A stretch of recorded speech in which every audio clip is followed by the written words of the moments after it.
So, everybody has their own ways of dealing with stuff, coping with things, and it's kind of interesting because, all my woes about not getting shit done. I mean, that's a standard throughout my life, struggling to get things done, but it got to its worst, not just now. This is maybe where you hear me whine about it most, but it got to its worst probably while, after I moved here and tried a little bit of, got a little bit done, but had trouble finding other things very quickly. And maybe it'll happen again. But basically, my wife was very understanding. Not very helpful. I've been with people before in my life who helped get things done more easily. She kind of offered, but wasn't convincing about it somehow.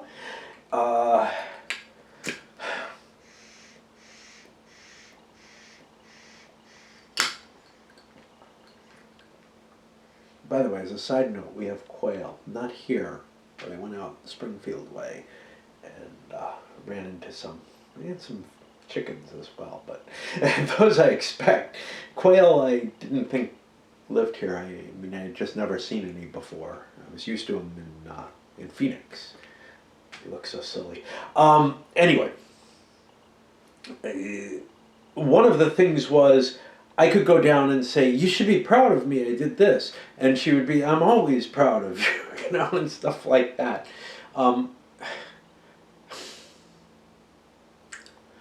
In a lot of ways, a much nicer person than I am, and but it was very easy. Like, I could go down and say, "You should be proud of me. I cut some weeds." And then eventually, I don't know what happened.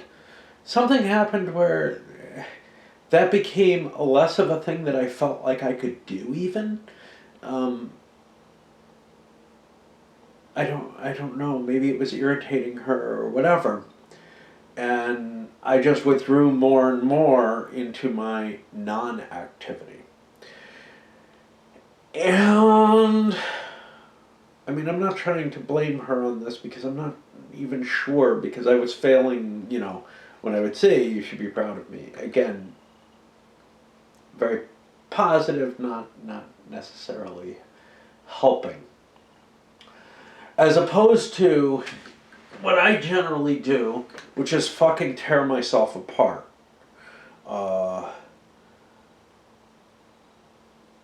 In the sense of, this needs to get done, and I will just ruin my life for months on each thing as it needs to get done. And I had to do that with taxes, there's no question there. Every year that would be 3 to 4 months of hell for me as I waited to get the taxes done. And I mean, how much hell can you go through in your life, right? I mean, it takes me months and months to get up to do something, and I make myself miserable. And yes, those of you who say, "Just do it," sure. But I'm not built that way. It just doesn't happen. Instead, I torture myself constantly with it. Well, whatever, since her death, I've gotten a lot more done than I've been getting done regularly. Some of it is, this is one-time shit, along the lines of, well, she's dead. I gotta go get the body, or the powdered remains. I gotta deal with this. I gotta go to the bank. I gotta do this thing. So, I mean, a lot of things are pressing down more than I normally had as disruptions in my life. Some of that is, the pain, the pain itself makes me unable to do the regular hiding that I can usually do. And that's going to wear off at some point, I assume, but who knows how long. that could be a couple of years. Misery is the only thing that makes me do the things that I need to do to be less miserable, right? I have to be really, really hating my life to try to change anything. And yes, I'm always hating my life, but it has to be really hating it. And in some way, you know, I mean, it's like I can't stay at home. I can't sit there and play computer games. I can't. I got a 1849 set up again, but I can't concentrate. I can't. I can get drunk and read. That I can do. Well, I don't actually read. I just get drunk and listen to music and sing along and annoy the neighborhood. I can go for walks. That's painful, and helps me get to where I'm going. Maybe getting drunk does too. It is generally done so. What cannot happen is I cannot have any peace or comfort in my life if I want to get a fucking thing done ever. I cannot have any escape of any kind that's not like, you know, I don't know. Because like walking is not really an escape. I'm dwelling on my miseries. The emotions that come with the music and the alcohol, they're kind of an escape, but very short term. And like, you know, after I wake up the buzz off that, I'm like, oh boy, I gotta do stuff, you know. And it's not like, oh boy, I'm hungover. It's, oh boy, I gotta do stuff.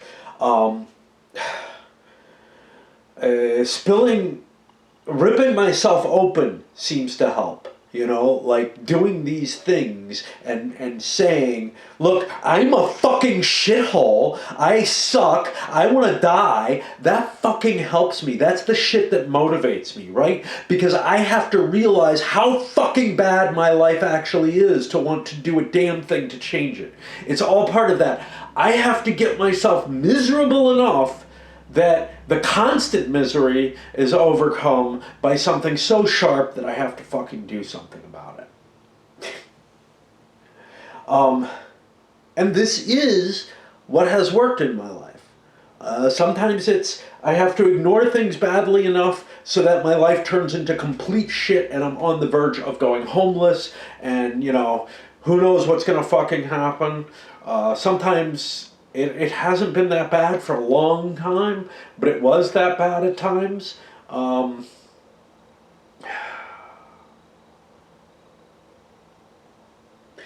I have to push it to the point where, you know, either fucking kill yourself and do it, or get something done, or make a choice and just go live on the fucking river and see how long you can last. You know, probably a couple of years at this age.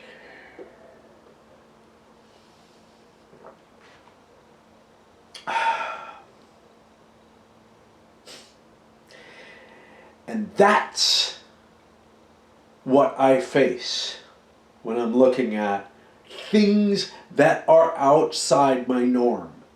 It's not like, oh, I'm pushing myself a little. No, it's I have to fucking push myself to the breaking point to get a goddamn thing done. Anyway, being on that edge right now, and, you know, my wife killing herself helped with that. Definitely. Took a lot of the comfort away from me. What the hell happened? Well, you know,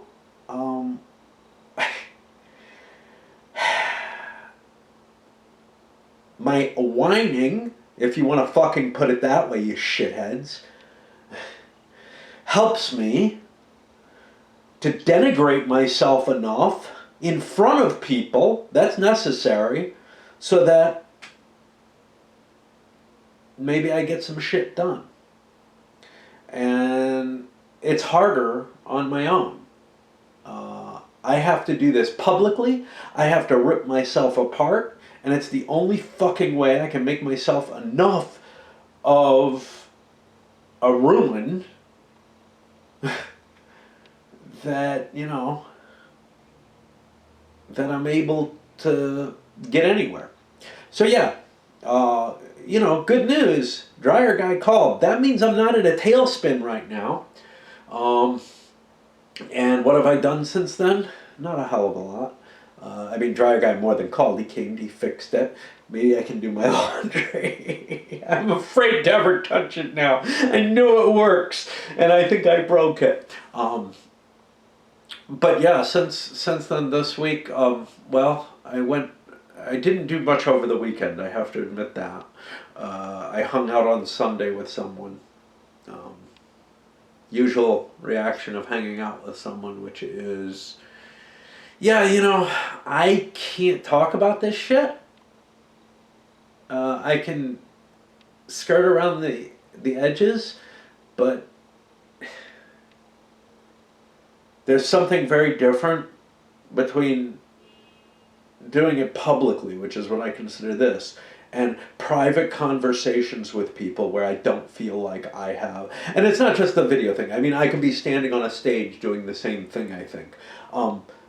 There's something very, and you could walk away then, but there's something very different, whatever it is, obligation that I'm putting on someone to have to listen socially, whatever. The intimacy maybe of being around someone, whatever. It's much, much harder for me to tear myself apart the way that I like to do. Or, no, not like to, but I do take something out of it. But the way I must do, in many different levels. And it's not just in terms of activity, it's also in terms of art. In order to be living fully or whatever. Anyway, what did I do yesterday? Well, I threw myself into a walk yesterday. I think I did something, but I don't remember. I finished work. I don't know. I don't know what the hell I did. I think I convinced myself to go for a walk, which is a good thing. I hiked my way out to Doris Ranch for the first time, and maybe the only time. I mean, it was kind of interesting. It was a nice long walk, but it just wasn't that exciting out there, and that's where I saw the quail. But I got to look at some old buildings and got to think about, wow, I bet you my wife would have liked to have come out here once. And so I wrote her a big email telling her all about my trip, because that's one of my forms of stupid therapy now, because I have no one else to tell about the shit that I see anymore, or shit that I think, or whatever. And that's fine, Once upon a time I used to, and I've told everybody this, I used to reside on fora where I could just babble about shit like that. And I felt like there was a wide enough audience that I would catch people's interest that weren't, just middle-aged gamer guys. I was very active on an autistic board, and that was fun for a while. And when I got banned from that for having been, made a moderator and then trying to support the precepts under which I had been made one, I moved on to a different place that was, kind of freer and had a lot of weirdos, and that's actually where I ended up meeting my future deceased wife, and communicating for years that way. Well, we moved on to different fora because, whatever. Better crowd of people, but yeah, it was a different time then. And since then, I mean, I was hoping I would find something similar at Board Game Geek. Nah. Way too heavily moderated. And, frankly, especially if I'm locked away over in the board game, in the war game section, not the people, where I'm likely to make some kind of connection romantically. Probably not at all. Gamers and I don't get along very well in general. And that's the thing, whenever these gamers are like, I bet you would like each other. I bet you we wouldn't, you're a gamer. It's not that, I mean, the odds of a gamer are probably higher than the odds of anyone else, but the the overall population is so much smaller, you know. So like, I'm gonna just make friends with the fairies and the squirrels. Um, but yeah, I don't know where the hell I am. I'm just tearing myself apart because I'm so proud of myself. Yeah, what did I do? So today I actually did stuff. Um, I decided, okay, fine. I'll make another attempt at the probate lawyer. And I hunted another one down and found an email a web-enabled form. And this one is at least in the Eugene area. So, like, if they email back with, please call us, fine, I'll call them. But, you know, whatever. I just want to set up an appointment where I can call, you know, or whatever. I do not want them calling me, though, because that just doesn't work. And I don't remember my phone number, so they can't. And can't figure it out because ever since I got the iPhone, I can't find my phone number. I mean, it's on there somewhere, and people have told me how, but I have conveniently forgotten every time. And then I'm like, well, that's like a half success because the last time I did this, it didn't work. So let's try something else. So I went again to the same website that I went to set up an appointment for COVID before, for the shot or whatever. And this time it actually populated with times and places. And like, I could have run out today, and I probably just fucking should have. And done something, I think, at the fairground, but I'm not sure. It's like called something that is not the fairground, and I'm like, well, I don't know what this is. But there were some at Autzen Stadium, which is a little closer. But they're not until Friday and Saturday, so like, instead of a nice long walk out to the fairground, which I would have been perfectly fine with, and probably is the place that they were talking about, some kind of event center or something that I don't recognize. But it could have been something else, and it didn't give an address or anything. It just gave the location. It's like, okay, well, I can get one, you know, Saturday. Great. Peachy. That may be better because I don't want to feel like shit tomorrow, but I don't really want to feel like shit on Sunday either. Oh well. But yeah, I'm just hoping they have the Johnson & Johnson because I would rather just one and done. And hey, you know, blood clots in the brain don't sound too bad either. At least if they're fatal. They suck otherwise. But I mean, honestly, I feel like I went through that already, or as much as you can get of that last summer. Last late spring and last summer, every time I fucking went for a walk for a couple of the doses of COVID after effects, as far as I'm calling them, I was getting, you know, what felt like a stroke, both in the head and difficulty breathing and all kind of problems. And then came back again, a little before my wife died, and for a couple of weeks after, and then hasn't happened since. And I don't know. I don't have any wood. Okay, no. But all right, let's send this up for whatever, whoever, however it's cared about, because we just have to do these things publicly. And there's still one hiding in there that I've never revealed. Oh well.